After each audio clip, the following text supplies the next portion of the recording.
আজকের গল্পটা শুরু হচ্ছে শিয়ালদা স্টেশন থেকে। তার আগে বলে রাখি, আমরা যখনই দার্জিলিংয়ে ঘুরতে যাই দার্জিলিংয়েই রুম নিই, বাট এবারে আমরা থাকবো লামাহাটায়। তো আমাদের ট্রেন উত্তরবঙ্গ এক্সপ্রেস কলকাতা মেট্রোর সাথে কম্পিটিশন করতে করতে একের পর এক স্টেশন, যেমন Bardhaman station, Bolpur Shantiniketan station, Malda station, টপকাতে টপকাতে সোজা আমাদের সারা রাত ধরে নিয়ে যাবে এনজিপি স্টেশন। কিন্তু মালদা স্টেশন টপকানোর পরেই আকাশের ঘনঘটা এমনই বদলে গেল। আমার তো এরকম ওয়েদার ভীষণ ভালো লাগে। প্রচণ্ড পরিমাণে ঝড় উঠেছে, বৃষ্টি হচ্ছে, তার সাথে দারুণ ওয়েদার। তো এরকম করতে করতে সকালবেলা 6টার সময় আমরা পৌঁছে গেলাম নিউ জলপাইগুড়ি স্টেশন।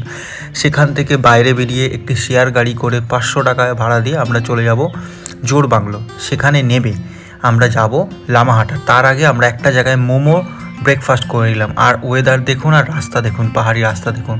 এই দেখতে দেখতে আমরা কার্সিয়াং টপকে কিছু দূরের মধ্যে আমরা জোড়বাংলো স্টেশনে চলে আসলাম। জোড়বাংলায় চলে আসলাম। সেখানে নেমে বাচ্চাদের সাথে একটু খেলাধুলা করে নিয়ে তারপর সামনেই 1 কিলোমিটার দূরে ঘুম স্টেশন, সেই ঘুম স্টেশন ঘুরে নিয়ে আমরা আবার ওখান থেকে গাড়ি শেয়ার করে 80 টাকার বিনিময়ে চলে যাব আমাদের যে রিসর্ট আছে লামাহাটাতে, হোটেল ড্রুক। তাই চারিদিকে দেখুন দারুণ ওয়েদার, বাচ্চারা খেলাধুলা করছে। আবার ওখান থেকে শেয়ার গাড়ি করে 80 টাকার বিনিময়ে চলে আসলাম এই যে আমাদের হোটেল লামাহাটাতে, হোটেল ড্রুক। এখান থেকে প্রাকৃতিক সৌন্দর্য জাস্ট অসাধারণ। আর পাহাড়ের বৃষ্টি মানে তো বলা যায় না, যখন তখন চলে আসতে পারে। আসার সাথে সাথেই বৃষ্টি আসলো।